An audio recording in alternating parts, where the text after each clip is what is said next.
Hola, ¿qué tal están? Tutorial de la filosofía de Sócrates. Sócrates fue un gran pensador que nació en Atenas en el año 470 a.C. y murió en el 399 antes de nuestra era, y ejerció una grandísima influencia en el pensamiento posterior, ya que cambió radicalmente la perspectiva de las investigaciones filosóficas. Fue el primer filósofo que dejó de lado el estudio de la física y de la naturaleza, del mundo natural en definitiva, para ocuparse fundamentalmente de la vida moral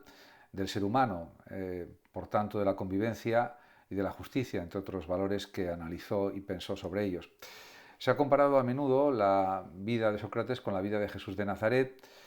ya que en ambos casos no dejaron obras escritas y el testimonio de su paso por el mundo, por la realidad del mundo, ha venido pues mediatizado por sus discípulos, que escribieron diálogos, como es el caso de Platón y Jenofonte respecto a Sócrates, y en el caso de Jesús de Nazaret por los evangelios que conocemos acerca de su vida y de sus enseñanzas. Ambos murieron por una condena injusta. En el caso de Sócrates tuvo que tomar la cicuta por una condena del Tribunal de Atenas, y en el caso de Jesús de Nazaret pues murió crucificado. Sócrates, podemos decir que su pensamiento se conoce a través de los testimonios ofrecidos por sus discípulos. El más brillante de ellos, sin duda, fue Platón, que en sus diálogos pues, da a conocer la filosofía socrática. También está el diálogo La Apología de Sócrates. Y, por supuesto, se puede distinguir entre el Sócrates histórico y el Sócrates platónico. Sócrates, excepto en raras ocasiones, es el protagonista de los diálogos escritos por Platón, y este puso en su boca concepciones que no pertenecieron a su maestro. Se cree, no obstante, que en sus primeros diálogos la figura de Sócrates está más cercana a la realidad histórica de lo que pensó Sócrates, y por ese motivo, por esa razón, son una de las principales fuentes empleadas para averiguar cuál era su pensamiento. Hay que tener en cuenta o considerar también que las afirmaciones que se hacen sobre Sócrates tienen siempre un carácter hipotético debido a los pocos datos que se obtienen con seguridad acerca de su pensamiento y de su vida, pero en general pues sí sabemos lo que él pretendía con su filosofía. Él entendía la filosofía como un modo de diálogo, o el diálogo como forma de filosofar, también podríamos decir. Y el método socrático se caracteriza por la conversación y el diálogo con sus coetáneos. Siempre sigue un esquema parecido o similar, ya que Sócrates tomó el papel de interrogador partiendo del hecho de que no sabe nada, y su objetivo consistía en que el interlocutor o los interlocutores, que al principio creen saber, queden atrapados en sus propias contradicciones, de manera que al final reconozca su ignorancia. Los diálogos socráticos no concluyen defendiendo algún conocimiento o tesis concreto, sino que terminan en contradicciones. De esta manera, Sócrates lograba que sus interlocutores acabaran replanteándose su forma de conducirse por la vida y sus valores morales. En este aspecto, pues hay que decir que muchos de sus diálogos terminaban en aporías, en pues, suposiciones, en la perplejidad, en definitiva, pero por lo menos intentaba acercarse a la verdad, y en ese sentido ya sus diálogos, sus conversaciones ya tenían pues un resultado muy positivo. También dice Platón en su Apología de Sócrates lo siguiente: el mayor bien para un hombre, dice Platón, es precisamente este, tener conversaciones cada día acerca de la virtud, o sea, de la bondad, y de los otros temas de los que vosotros me habéis oído dialogar cuando me examinaba a mí mismo y a otros. Y este es el planteamiento también de Sócrates. Además, tanto Sócrates como Platón, su discípulo y amigo, Platón fue discípulo y amigo de Sócrates durante unos 8 años hasta su muerte en el 399 a.C., pues ambos defendían lo que se denomina el intelectualismo ético o moral, que considera que los que actúan mal es porque no tienen ignorancia y no saben cómo actuar bien. Esto, por supuesto, no fue aceptado por otros muchos filósofos, porque una persona puede saber perfectamente lo que está bien y lo que está mal e inclinarse por el mal, pero ese era el planteamiento intelectualista que ambos observaban. En cuanto a los recursos que empleaba en su diálogo, el propio Sócrates, pues eran dos, fundamentalmente la ironía y el arte de la mayéutica o de la partera. Respecto a la ironía socrática, consistía en fingir ignorarlo todo para acabar conduciendo al interlocutor a la perplejidad, al asombro. Tal como afirma, por ejemplo, Pierre Hadot, la ironía socrática consiste en fingir, y son palabras de Hadot, querer aprender algo de su interlocutor para llevarlo a descubrir que no conoce nada en el campo en el que pretende ser sabio. En este sentido es célebre la sentencia socrática que siempre se afirma y que dice solo sé que no sé nada. Mediante la ironía, además, Sócrates se enfrenta a los que pretenden poseer un saber total y absoluto y a los que creen que lo pueden enseñar. En definitiva, Sócrates se opone también directamente a la concepción del saber como mercancía que puede comprarse, venderse y adquirirse, tal como defendían, por ejemplo, los sofistas. En cuanto a la mayéutica, pues Sócrates se compara a sí mismo con una partera, persona que ayuda a dar a luz en los partos, porque su misión, en definitiva, para él es ayudar a que el otro se dé cuenta de su ignorancia y alcance de este modo una verdad pues muy diferente de la que creía poseer antes de la conversación. En definitiva, se puede afirmar que la verdad socrática no consiste en aprender algo concreto, ya que Sócrates insiste continuamente en que él no tiene nada especial que enseñar, sino en que el interlocutor o los interlocutores se replanteen su propia vida y su forma de conducirse, de comportarse también en la existencia. Por tanto, con la filosofía socrática, pues podemos decir que el conocimiento filosófico en realidad no es tanto un saber como un replanteamiento sobre uno mismo y sobre su forma de vivir. En este aspecto, Platón hace decir a Sócrates en su obra Apología: para el hombre no tiene objeto vivir una vida sin examen. Esto significa que vivir una vida sin plantearse si lo que uno hace está bien o está mal, o si puede uno mejorar, diríamos, en el curso de su vida, pues eso realmente supone que uno no sabe filosofar acerca de sí mismo y acerca de lo que le conviene. Por tanto, la gran novedad que introduce Sócrates, se podría decir también,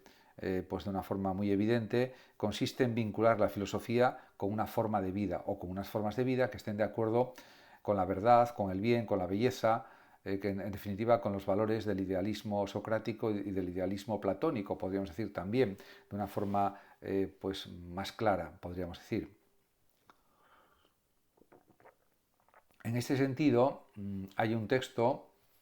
de Plutarco citado por Pierre Hadot que se titula ¿Qué es la filosofía antigua?, en el que se plantea la actitud de Sócrates en relación con sus diálogos filosóficos, con sus conversaciones filosóficas. Y lo voy a leer para luego comentarlo algo. Dice: la mayoría imagina que la filosofía consiste en discutir desde lo alto de una cátedra y profesar cursos sobre textos, que en eso también consiste la filosofía, por supuesto, y otras ciencias, disciplinas o conocimientos. Pero lo que no llega a comprender esa gente es, dice el texto, la filosofía ininterrumpida que vemos ejercer cada día de manera perfectamente igual a sí misma, ya que Sócrates, por ejemplo, no hacía disponer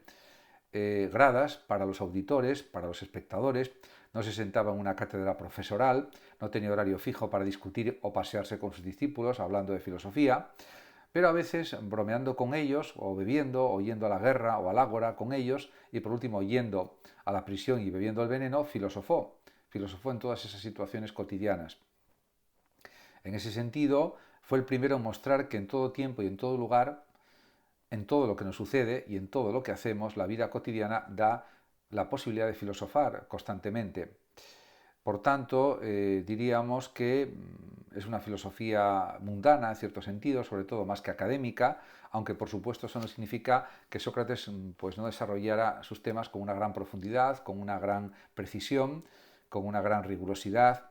y en ese sentido pues también desarrolló pues una dialéctica de los conceptos, también aprendió a definir muy bien los conceptos a través de su mayéutica, de su ironía, y eso sirvió también como un punto de partida en el desarrollo de la filosofía, pues definir conceptos, también usar el método inductivo y también a veces el deductivo, y también pues sus constantes investigaciones sobre los términos abstractos, los términos generales, etc. Por lo tanto, se puede afirmar que el pensamiento filosófico socrático, tal como se traduce en sus primeros diálogos escritos por Platón, tiene dos ejes. Por una parte, sus constantes investigaciones sobre los términos abstractos, sobre los conceptos, como por ejemplo las ideas como la virtud o la belleza, y también la utilización de dos métodos, que serían el método inductivo, ya que a partir de algunos ejemplos concretos trataba de alcanzar pues definiciones generales, y también el método deductivo. A partir de la deducción general o de la definición general, pues se deducían ejemplos que no concordaran con dicha definición. Sus diálogos casi siempre terminaban en contradicciones, pero se habían descubierto nuevas verdades, nuevos conocimientos, más precisiones a nivel conceptual o más definiciones más exactas, más precisas de lo que se estaba hablando, de lo que se estaba comentando, de los temas, de las cuestiones que se trataban. Y por otra parte también él defendía, al igual que Platón, el denominado universalismo ético o universalismo moral, ya que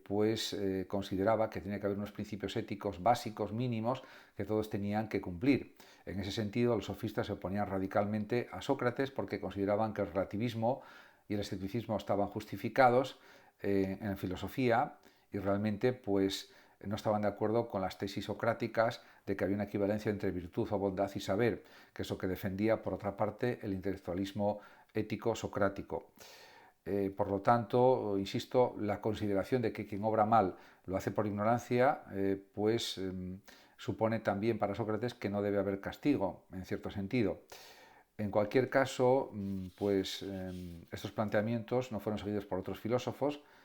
por ejemplo. En cambio, la cuestión del universalismo ético sí fue reafirmada, por ejemplo, por Aristóteles, que fue discípulo también de Platón, y por otros filósofos posteriores también. En ese sentido, Sócrates fue confundido por una parte de los atenienses en cuanto a sus enseñanzas y fue considerado como un sofista más, cuando no lo era.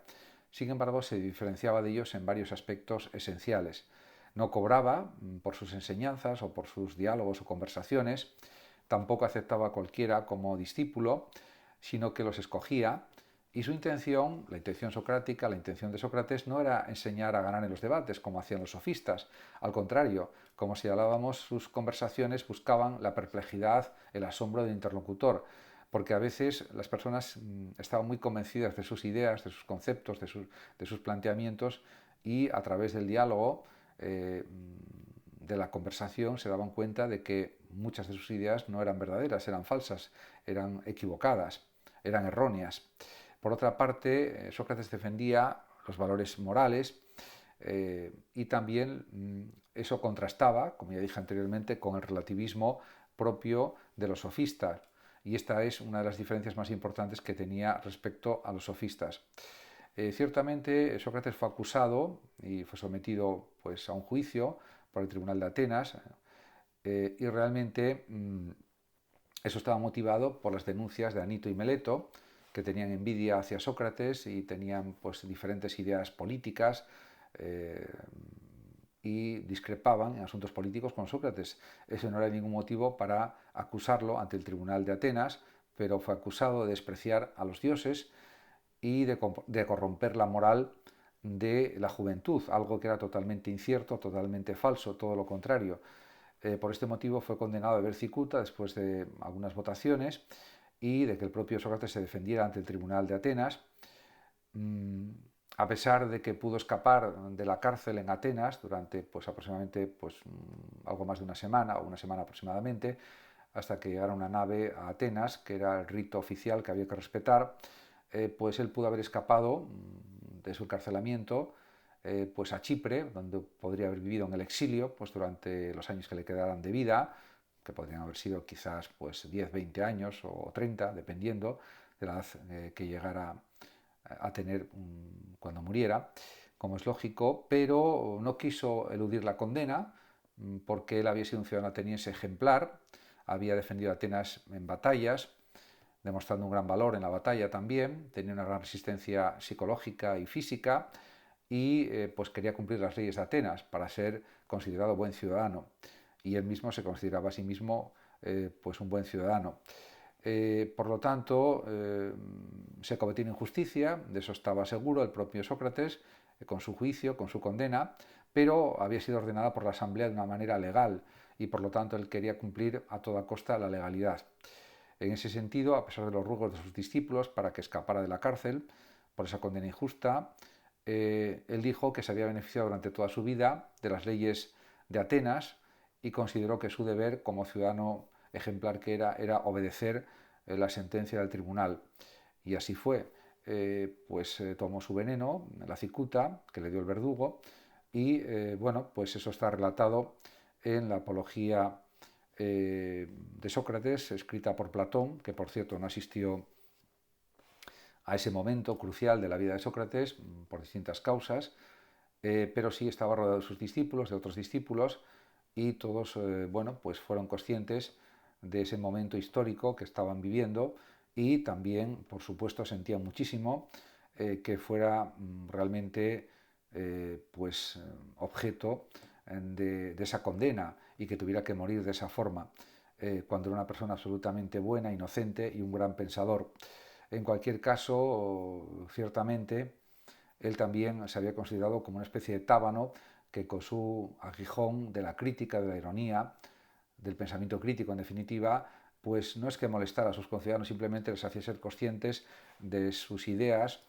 de sus planteamientos, y quería mejorar la conducta de los atenienses, quería también que cada uno supiera investigar mejor el mundo, la realidad y sobre todo ser más feliz, comportarse mejor, cumplir sus deberes como ciudadano, también por supuesto exigir sus derechos y sobre todo vivir una vida más feliz, más completa, una vida diríamos más autorrealizada, podríamos decir, en el lenguaje actual. Muchas gracias a todos por su atención, saludos como siempre a los oyentes de Radio Sofando de México y hasta mi próximo vídeo.